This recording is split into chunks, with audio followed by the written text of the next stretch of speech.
Well, Roger Safford has been a frequent visitor to the Malagasy region since 1988, and his PhD was on conservation of endemic passerines of Mauritius.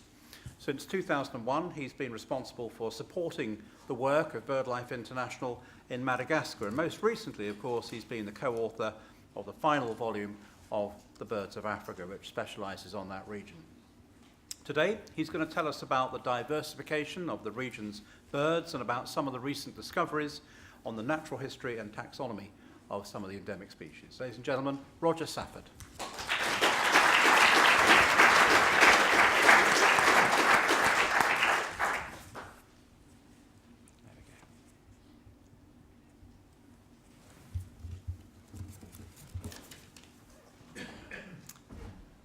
Thank you very much, Keith.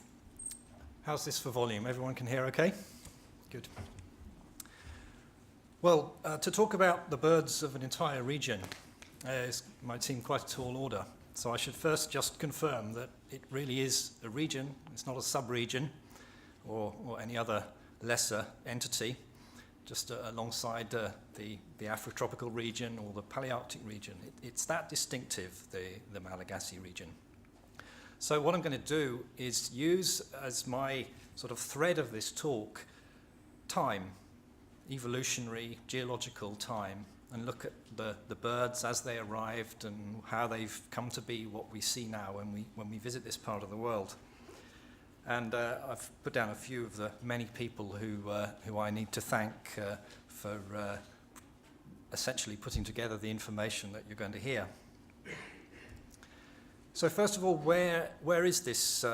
Where is the Malagasy region? I guess you all know it's in the Western Indian Ocean, but the two are not synonymous. It's just a part of the Western Indian Ocean.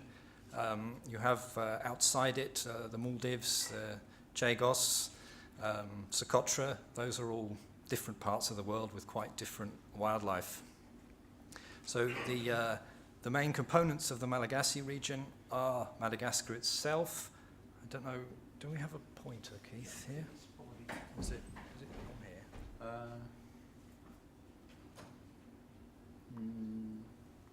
There. There we are. There's Madagascar. Comoros are there. The Mascarenes, that's Mauritius, Réunion, Rodrigues, and Seychelles up here. So the distance from Africa to Madagascar is only about 400 kilometers, and from Africa to the Comoros is less than 300 kilometers. So they're really not far away. So who'd have thought that you would have such a distinctive region, and why should that be? Well, the main reason is very, very long isolation. So Madagascar and Seychelles were both parts of the great southern supercontinent of Gondwanaland.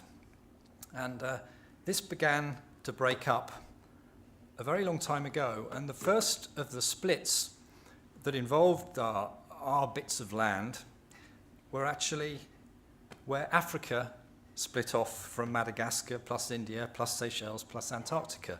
And this process began 160 million years ago. Now, 160 million years ago, there weren't many birds, and they had teeth.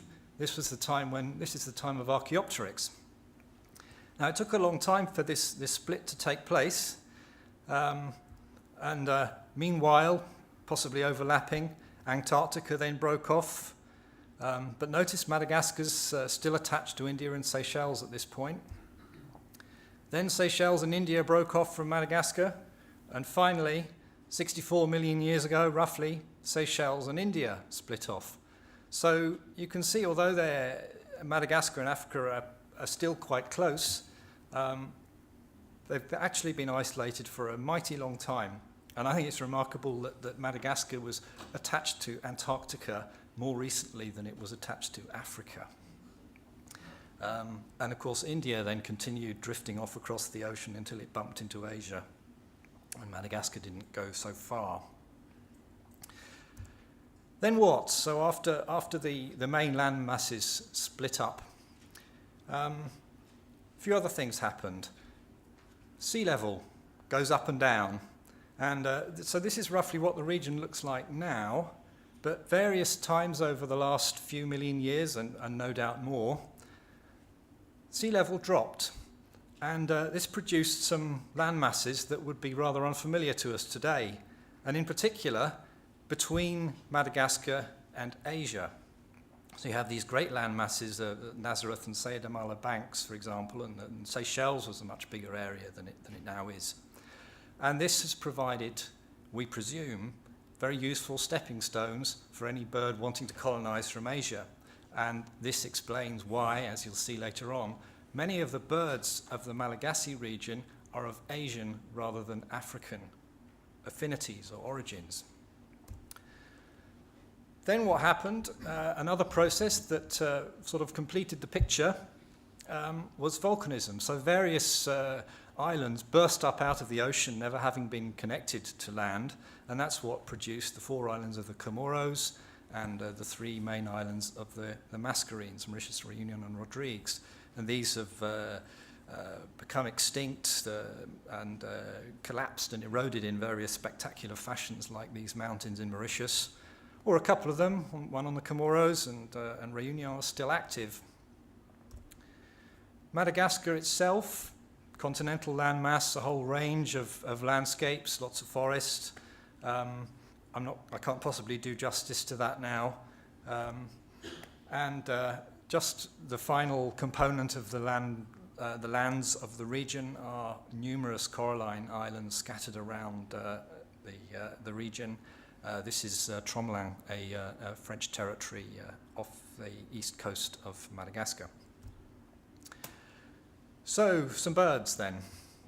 Well, thanks to the DNA studies that have been so popular in the last few years, and now with the ability to actually attach dates to when the birds diverged, we've got a pretty good idea of when the current bird populations, species, groups in Madagascar and the region diverged. And the earliest one we got are the elephant birds of Madagascar. Now they're all extinct, but they diverged 65 or 70 million years ago, and these included the largest birds or the heaviest birds ever known to have existed. This one, the largest species, weighed in at 350 kilos estimated. That's 3 times the weight of an ostrich. Sadly, they're all extinct, and perhaps even more sadly, we didn't miss them by that much. A few hundred years, certainly less than 1,000. What a tragedy. The next one to arrive, very much with us still, the cuckoo roller. This occurs through much of Madagascar, and it's made it to the Comoros as well. And it is one of the most extraordinary and unique living birds of the world. It's not a cuckoo, it's not a roller, it's not anything, it's just a cuckoo roller. Get used to that idea. It dates back so far that no one really knows what its origins were. Has all sorts of peculiar features. So this is the male, and this is the female. It's a bizarre looking creature, isn't it, with this rather odd feathering around the face. And this thing is almost completely unstudied.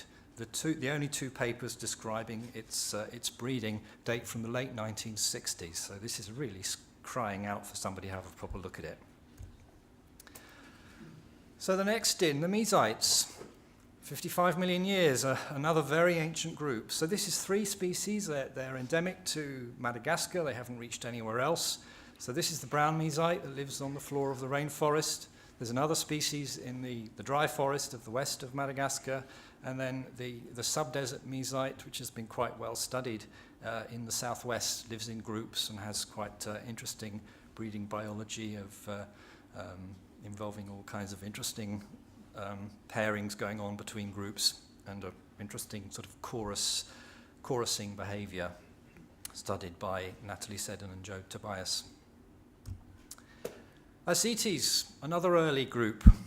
So this is yet again endemic to Madagascar. And there are 4 species. So there are 2 of these rather plump birds that live in the forests. These are the velvet ascite, which is the black one, and the Schlegel's ascite, which lives in the dry forest. And the velvet ascete has been studied to a certain amount, and it leks, like some of the well-known South American frugivores. The other interesting feature of these birds is rather obvious from these pictures is these fantastic, they're called caruncles, or sometimes called wattles around the eyes.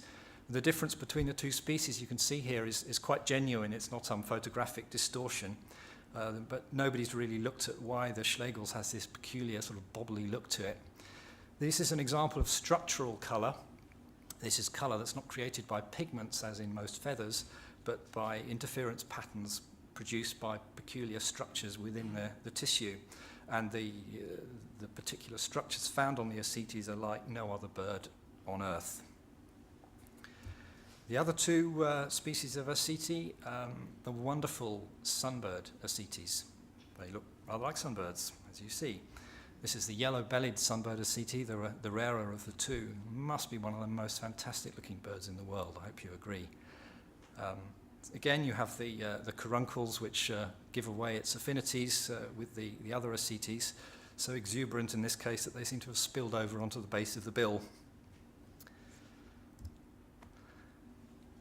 So the next group to arrive, the ground rollers. So these came in, again, a very long time ago, but in this case, well, they are related to rollers, but they just go back a very long way.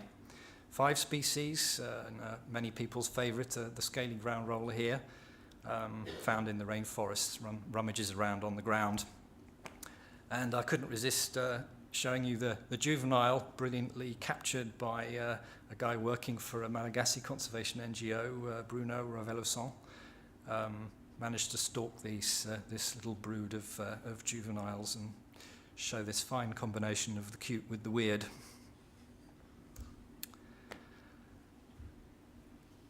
Now, a few years ago, the next group I'm going to tell you about wouldn't actually have been recognised as such at all. They were a group of green and brown insectivorous passerines, variously placed in bulbuls and babblers and various other families. And it's the DNA that has brought them all together into what's now treated as a new family, which I like to call the tetrachas, named after the Malagasy name for them. This is the long-billed tetracha. And I'll just show you a few pictures of some of the other species, again, in tribute to the fantastic field and photographic skills of some of these Malagasy field workers. This is the spectacled tetracha,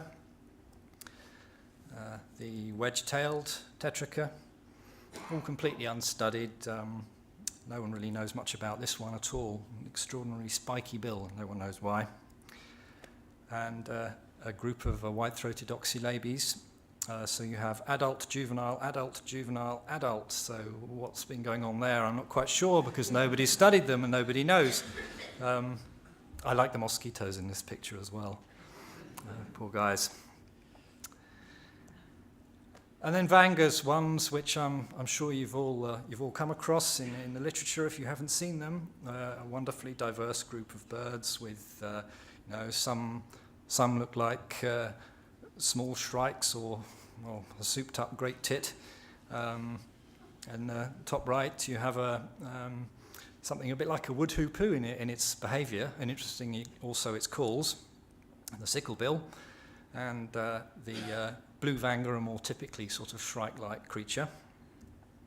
Up to the magnificent helmet vanga, sort of size of a small crow, and down to the nuthatch vanga, which, as its name implies, really does behave like a nuthatch.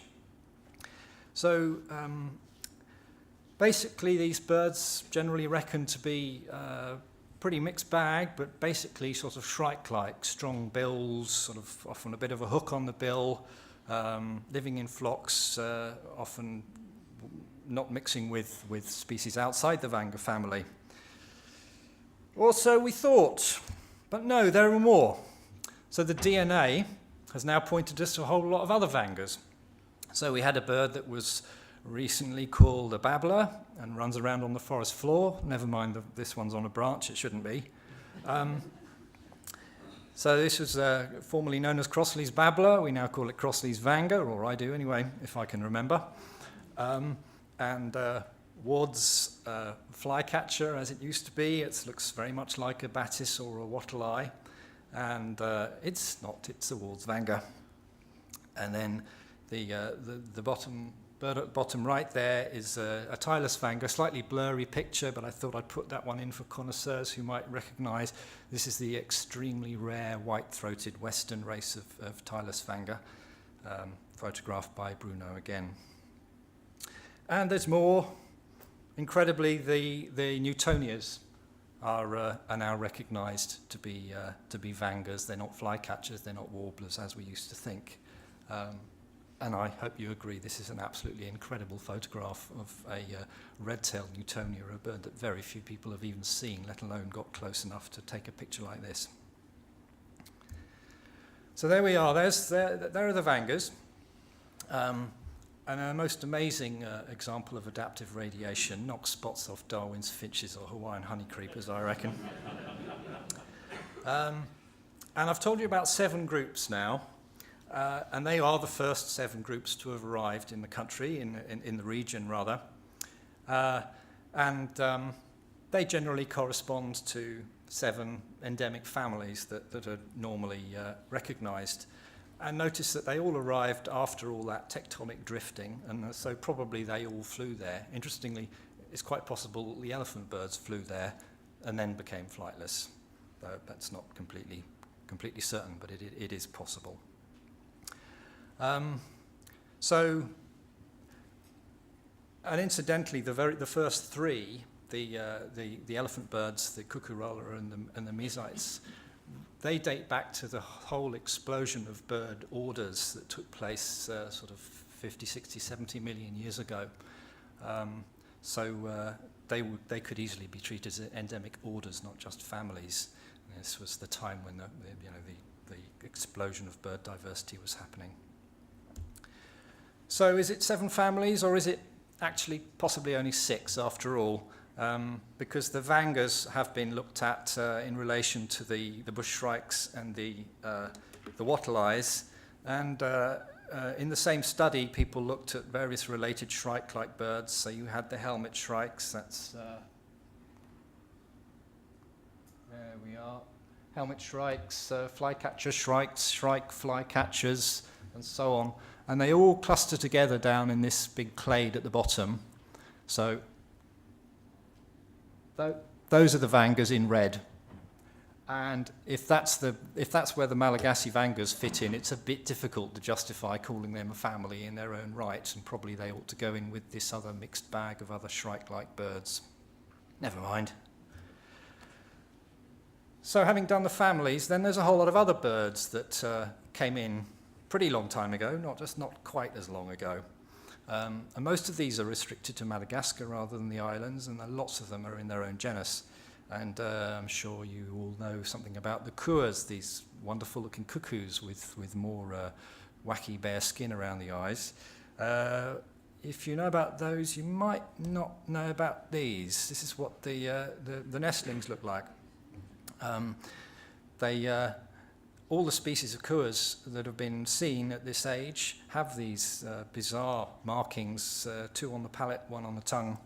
And of course each species has their own markings. There are a few other bird groups, mestral-did finches, that have things rather similar, but I'm not aware of anything like this in any other cuckoos. And so far this is just natural history. A few people have seen them and photographed them and thought, isn't that great? But no one's really looked at what's going on and why.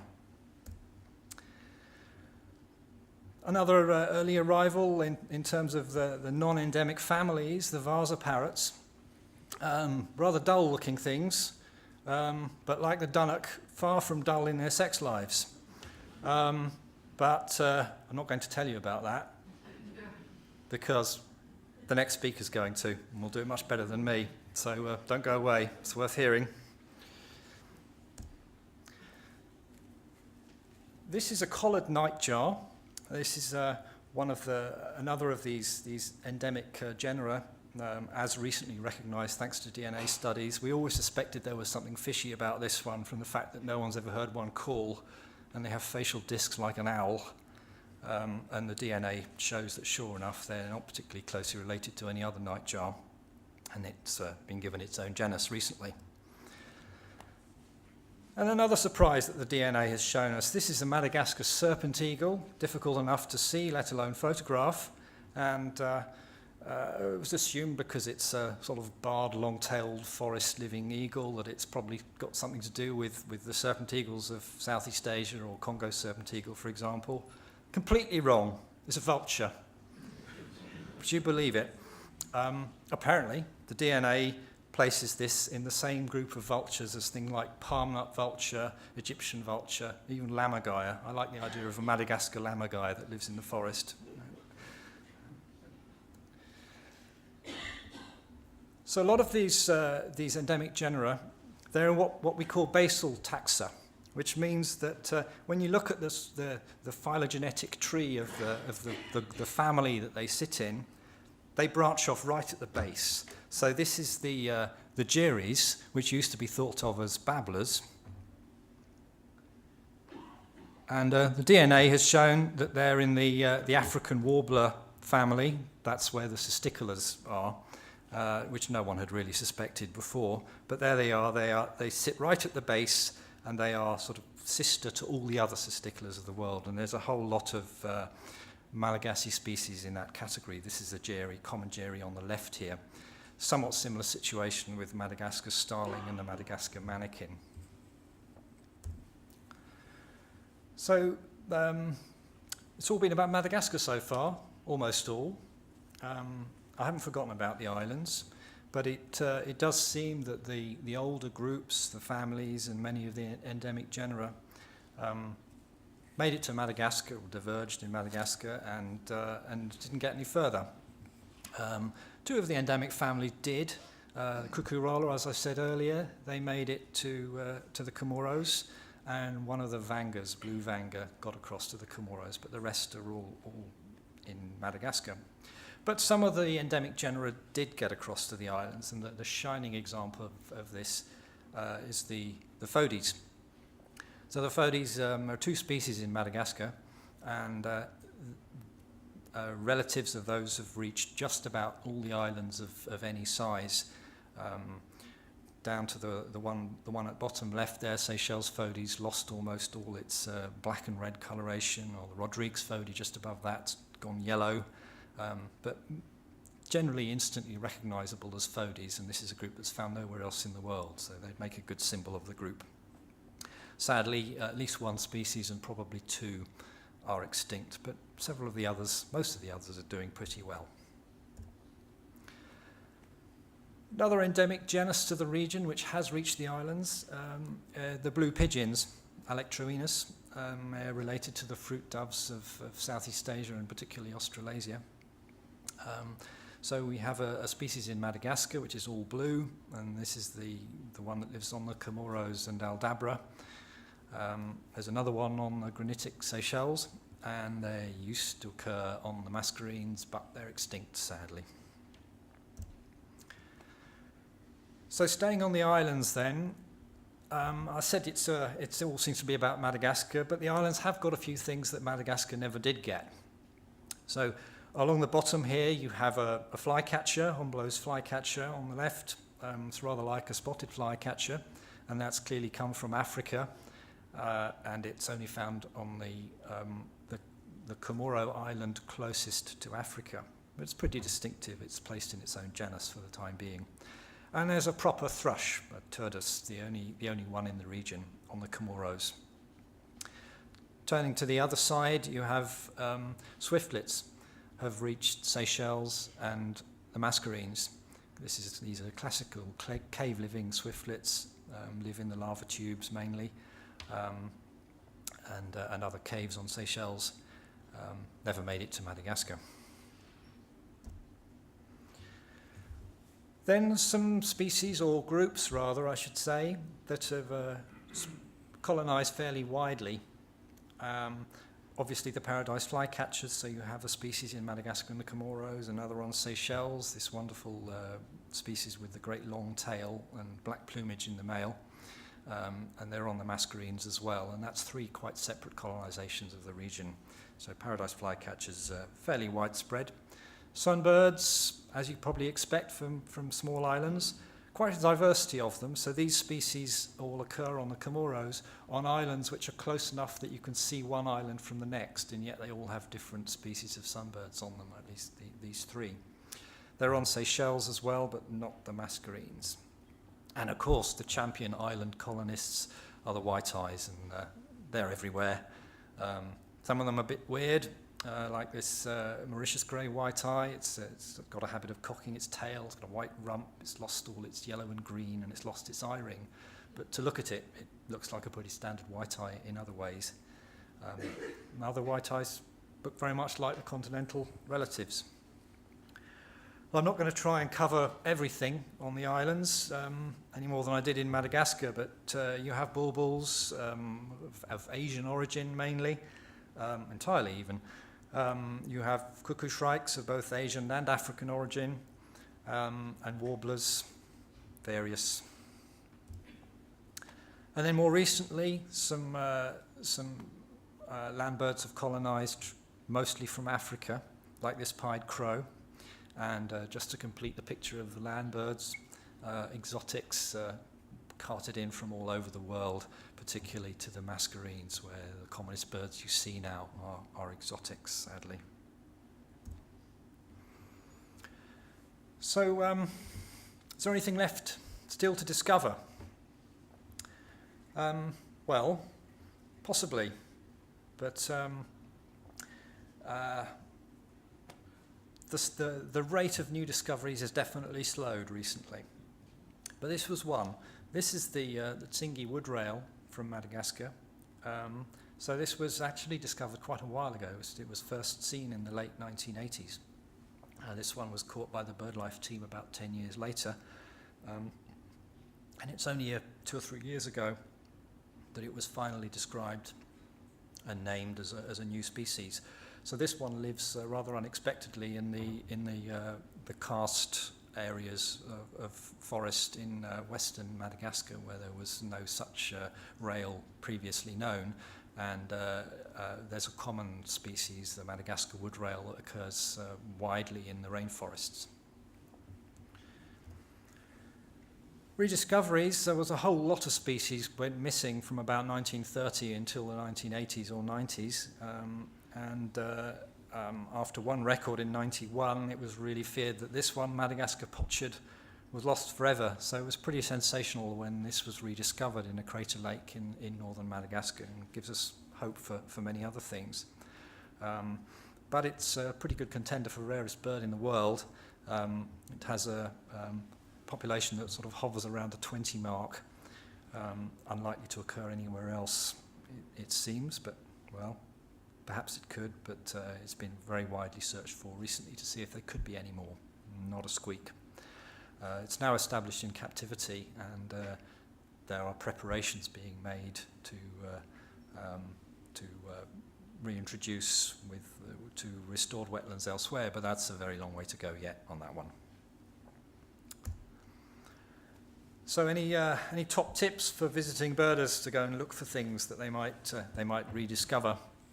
Well, as I said, there's not a lot left, but this is one would be well worth turning up. It's a thick-billed cuckoo. Now, this picture is taken in Africa, because no one's ever photographed one in Madagascar. It looks very like the African thick-billed cuckoo, but by analogy with all the other land birds of Madagascar, it really ought to be an endemic species. It's only been seen a handful of times.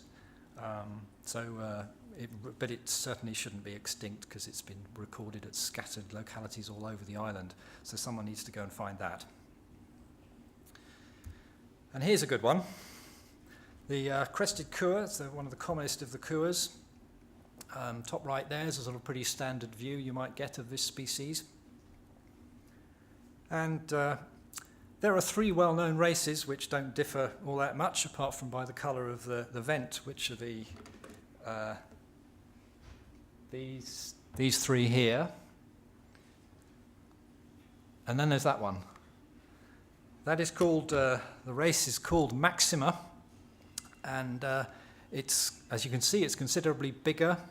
It's got this beautiful deep red coloration covering the whole of the underparts. The upper parts are sort of bluish, more blue than the adult anyway, than the other races, I beg your pardon. So it's could well be a species rather than a subspecies. The hitch is that this bird is known from one specimen collected in 1948 from Fort Dauphin in the southeast of Madagascar. So perhaps we lost it, but I still hold out some hope that somebody willing to go a bit off the beaten track somewhere in southeast Madagascar might turn one of these up, which would be a fantastic thing to find and could be a resurrected species as well. So I talked about these different eras in the colonisation and diversification of the birds, but there's a final chapter, or perhaps not final, latest chapter, the age of extinction. And we've wiped out in the last few hundred years quite a lot of species, particularly in the Mascarene Islands, Mauritius, Reunion and Rodrigues. So we had these wonderful parrots, the thick-billed parrot, the Mascarene parrot on the top right there. Starlings with crests. There's the Mauritius blue pigeon there. You might recognise the snail-eating cur of Madagascar, which is an enormous creature. An owl from Mauritius, and there were owls on Reunion and Rodrigues as well. Parakeets, and even a white-eye on Seychelles got wiped out relatively recently, in the last 100 years or so. I mentioned the elephant birds. There was an ibis on Reunion. There were rails, of course. There were Abbott's boobies. At least they're not globally extinct, but they used to breed in our region. Now they're just on Christmas Island. And of course, the dodo of Mauritius and the solitaire of Rodrigues, which were pigeons, but very aberrant pigeons, as you know. But interestingly, they don't even stand out that far in terms of the DNA analysis. They sit quite squarely in the middle of all the other pigeons, possibly related to the Nicobar pigeon, but they've come a long way since then, as you can see. So, what are the prospects for survival of all these wonderful species? Well, I can't possibly cover conservation of an entire region any more than I can cover its birds. But I can give you just a few points about what's been going on recently. So Madagascar, I think it's become fairly well known that the wetland birds of Madagascar are in a pretty parlous state from the degradation and the conversion of wetlands throughout the country, particularly the freshwaters. And the forests have long been under threat, and this is an example of the shifting cultivation that's rubbing out so much of the forests, done by people who really don't have much of an alternative option as far as they can see. So this is really the main threat to Madagascar's forests, and in the long run to Madagascar's forest birds. Although there's perhaps more forest in Madagascar than is widely realised, so they're not all going to disappear in the next few years. But in the long run, they're in trouble. Particularly on the islands, as well as forest destruction and hunting that have particularly happened in the past, the ongoing problem is with invasive species, introduced species, and this is a rather poor picture, but quite an achievement of a long-tailed macaque on Mauritius caught in the act of taking eggs off a foddy. Now, if you follow current affairs, although it doesn't make the broadsheets very much, you will probably know that catastrophe struck in Madagascar about 5 years ago with a coup d'etat when the president, who had pledged to triple the protected area coverage of the country, was toppled in rather mysterious circumstances. And this unleashed a catastrophe in terms of Madagascar's conservation. In particular, an utterly out-of-control trade in precious hardwoods that have affected pretty much every patch of forest in the country, including the best-known national parks. The final reckoning of this in terms of the impact on the forests is not clear at the moment. It's certainly slowed down, and finally there have been elections which should bring this under control and give the country a fresh start. But the damage of the last 5 years has been pretty depressing. I've always tried to be optimistic about Madagascar, but the last 5 years have tested that optimism to its limits, I'd say. But let's hope that the country's now turned a corner, and we can look forward to the resumption of conservation efforts as they were a few years ago. But there's hope. So this is my picture taken in around about 1990. And these are pink pigeons. And around that time, the world population of wild pink pigeons, of which these are wild pink pigeons, was 9 to 10. So there you have around about half of the world population in one tree. So at that stage, for some time, they had been in captivity, and a reintroduction program was getting up steam. And this has continued, and there are now hundreds of pink pigeons living in the forests of Mauritius. Now, they do need a bit of management, but not an inordinate amount. Control of predators, provision of some food, well, this one's not going extinct anytime soon. It's not in a brilliant state, but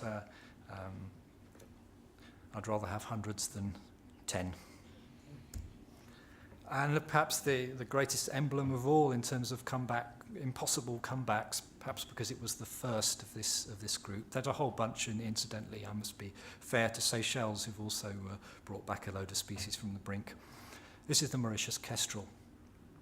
Now, in 1975-6, roughly, it's believed that the population may well have been as low as 4 individuals, including captive. Well, none of them were captive at a certain time. And some people thought there was really no hope for this species. But gradually, the techniques for managing wild populations, increasing their productivity, getting them to breed in captivity and then releasing them, were gradually perfected by teams of experts from all over the world with Mauritian and expatriate volunteers helping to do the field work to keep the populations going. And again, like the pink pigeon, there are now hundreds of Mauritius kestrels. Both species have been downlisted, and meaning they're regarded as having a lower category of threat than they did some years ago. I couldn't say they're safe. That's probably something you'll never be able to say about what's still essentially a rare bird living on a small island, but things are looking pretty good for the Mauritius kestrel now. So is it worth it? Was it hopeless? Was it too expensive to be worth it anyway? Absolutely not. And I think this quotation from a very wise ecologist called Daniel Simberloff summarizes rather well. Rather than saying this is hopeless, he said, there are no hopeless cases. There are only expensive cases and people without hope. And I would add my own little addendum to that, which is that the expensive cases are not that expensive, really. They rely on a certain amount of investment, but an awful lot of hard work and enthusiasm and dedication of often quite a small number of people. So compared to many conservation projects involving elaborate habitat restoration, for example, they're not so expensive, really. And could also quote a fairly well-known study done in the last few years that attempted a rather ambitious task of working out how much it would cost to save just about everything. I don't have the figures in front of me, but it was something like the equivalent of one nuclear submarine would do the whole lot, which is a bit galling, really, isn't it? So there we are. We can bring these things back, and with continuing will, even in places like Madagascar and the Comoros, much poorer countries, we can keep habitats from being destroyed. And I think with people like the BirdLife Partnership and many other conservation organisations working in these areas, I still believe that it can be done. Thank you.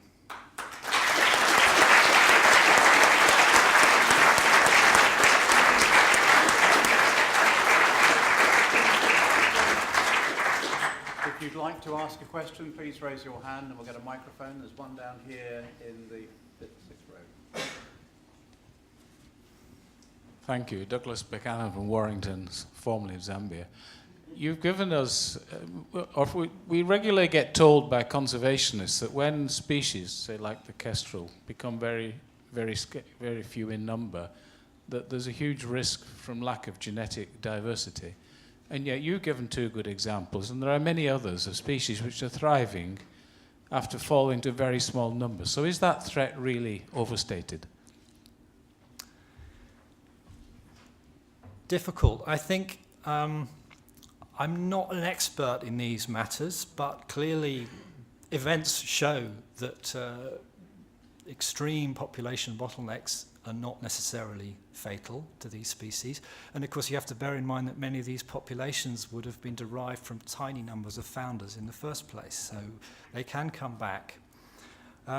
However, I am told that there is a suggestion that there's been a slight hiccup in the, or sort of at least plateauing in the fortunes of, for example, the Mauritius kestrel recovery. They haven't sort of gone on and on into the stratosphere covering the whole island. And perhaps you know, the very low level of genetic diversity in the population is suggested that is limiting their ability to reach the sort of populations that we thought they might. So in answer to your question, it's probably a bit of a drawback, but clearly not terminal, and definitely not something that should ever deter us from attempting to save species that have got down to those numbers. Next question.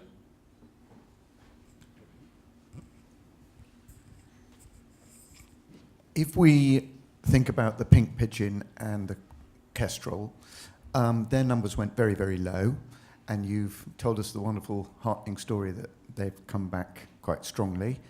Why is that? Why did they go so low in the first place, and why have they come back? Well, the main reasons, if you think back, let's go back 500 years when the whole of Mauritius was forested, and these birds would have occurred, we assume, over the whole island. So three things have happened. Firstly, habitat destruction. So Mauritius has lost 95% of its native vegetation, and the remaining 5% is all fairly degraded. So the habitat quality has deteriorated. Hunting, things were directly persecuted, and exotics, particularly predators, but all sorts of other impacts that the incredible proliferation of exotics have brought about. So these things have been declining over a very, very long period. And then, you know, and the habitat destruction was still going on up until the 1970s. And this is what particularly brought the pink pigeon, an act of clearance in the 70s brought the pink pigeon so close to extinction some years later. There was a particular extra twist of the knife for the Mauritius kestrel, we think, which was the use of organochlorine pesticides in the same sort of era when it was happening in the rest of the world. And again, the time lag that was observed with peregrines and sparrowhawks in terms of the lowest ebb of the species fits rather well with when the organochlorines were used and then discontinued. So there was the advantage there that the organochlorines were discontinued, and so that actually removed one of the threats entirely, which gave them a bit of a chance to come back. And then with the reintroduction techniques, it was possible to bring them back to areas where they'd become extinct and were unlikely to recolonize. So, as I say, a long process, gradual declines, followed by stabilization of the habitat and management of the predators and the food supplies is what's allowed them to come back. Any more? Yep, question on the right.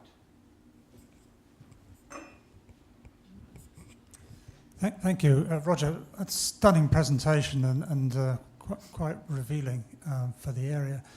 I'm from the Royal Naval Birdwatching Society, and I just wondered, because your opening slide you showed a picture of what looked like a pteroderma petrel. Did your studies include any of the seabirds of the area? Yes, I'd love to have included seabirds because it's a fascinating range of species. So shall I quickly call it up? No, perhaps no time. But it was a Barrow's petrel was the species on the first slide, which nests at high altitude on Réunion. There aren't many endemic seabirds. Most of the seabirds of the region are widespread Indo-Pacific species, noddies, boobies, sooty terns, tropic birds, that kind of thing. And they don't tend even to show local endemism. But yes, you do have the Barrow's petrel and the mascarene petrel, the Pseudobulweria, which is extremely rare, found on Réunion. So low endemism, but some really good ones in there. We've got time for one more. I saw a hand. Maybe it's that one going up there. Is that you, Steve? There's a microphone. Steve, make this the last one. It's a mono-specific question on the collared nightjar. You just referred to some genetic research, which is very interesting. I wondered, do you have any idea whether, it seems very strange that a nightjar doesn't vocalize. Have any field tests been done to establish whether any kind of infra or supersonic vocalizations could be possible? I realize they're very rare in birds, but it seems extraordinary that an interior forest nightjar doesn't seem to have any signaling mechanism. As far as I know, nobody has ever tried that. Somebody ought to sort of definitely use their imagination to try and figure out what is going on here. I myself, and no doubt many others, have, when we found a collared nightjar, we sit there at dusk naively expecting it to start calling, and we'll be heroically discovering solving this mystery, and of course what they do is they fly off. My guess is that collared nightjar sounds like a cricket or sounds like something else, and that's why we're not recognising it. And perhaps it calls from a perch where you in the canopy or something where they're next to impossible to see. So perhaps someone needs to keep one in captivity in an aviary with no other birds, nothing else that makes a noise. See what it does. Otherwise, I don't know. It's very, very peculiar. Ladies and gentlemen, thank you. Roger Safford.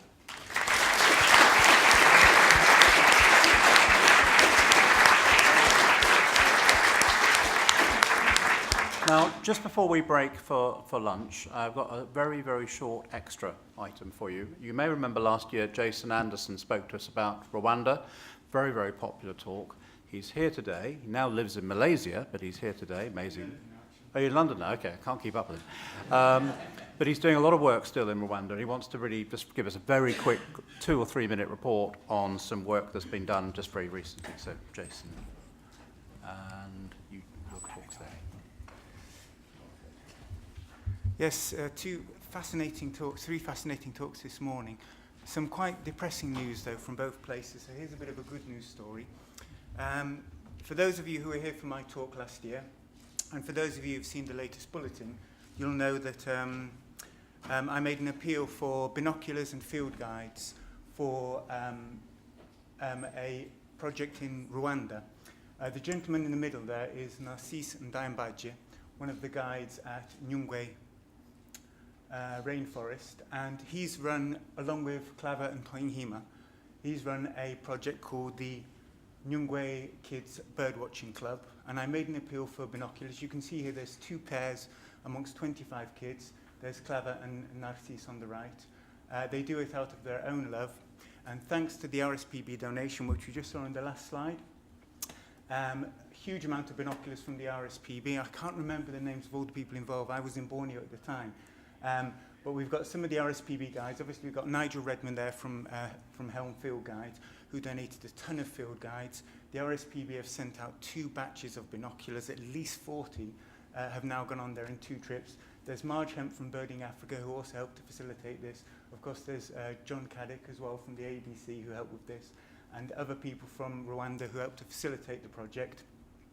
And after this, 2 pairs of binoculars for all the kids. thanks to everyone's help. We've now got that, which is fantastic. And field guides. All of those kids were sporting field guides. This was in November of last year. And then for the 5-year anniversary of the Nyungwe Kids Birdwatching Club, these kids all live in the mountainous west of Rwanda, where they've never seen any of the acacia savanna or any of the animals or birds that exist there. And this was their trip to the Akagera National Park in the east of Rwanda, where we managed to raise a little bit of money to send them all on a 3-day trip for the 5-year anniversary of the club. And these kids had a wonderful time. And listening to Achilles talking about the necessity to get local people involved and local populations involved, every one of these kids is interested in birds, is from the poor communities around Nyungwe rainforest, who so often are neglected in conservation programs, not always, but so often they're not given enough consideration.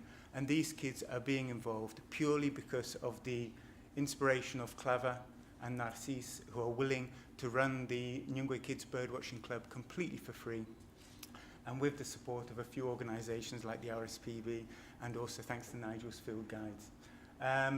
So it's a really, really nice project to see. If anybody is interested to find out more, if you're going to Nyungwe Rainforest in Rwanda, take a few pairs of binoculars with you from the RSPB. They'll all come in useful, and here's one of the bird guides coming in useful. The guys will put them to good use. You can also find Nyungwe Kids Birdwatching on Facebook, and you can also drop me an email if you want to. Here is just a little quote from Narcisse last week that he told me. Something interesting. The kids' families are organising to see how they can make an adult club to encourage young people to conserve nature, starting with Nyungwe National Park. So that is Narcisse, I'm planning to request a free entrance permit for a short visit to Owinka, one of the locations. There they will enjoy holding binoculars as bird watchers. So these are the adults as well who are getting involved. So it's just a little bit of good news to cap off the morning. And if anybody's interested in supporting this or finding out how they can help more with this, just drop me an email, jasonanderson1@gmail.com. You can also contact Marge Hemp from Birding Africa, and one person I forgot to mention was James Hogg as well. Apologies for not knowing all the names of the RSPB people who were involved, but you probably saw some faces and know who they were. So thank you everybody for that.